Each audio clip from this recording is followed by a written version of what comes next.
একদা এক বনে এক খরগোশ আর এক কচ্ছপ বাস করত। খরগোশ ছিল খুবই আত্মবিশ্বাসী এবং দৌড়ে অসাধারণ দ্রুত। আর কচ্ছপ ছিল ধীর স্থির এবং মনোযোগী।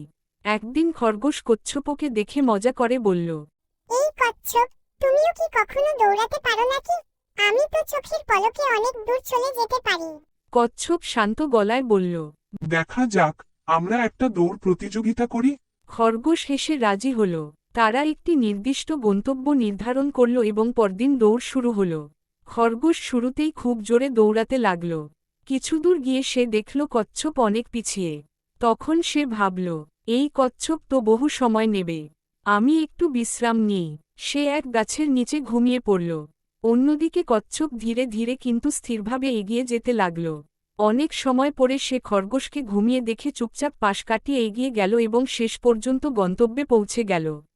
খরগোশ যখন জেগে উঠল, দেখল কচ্ছপ ইতিমধ্যেই জিতে গেছে।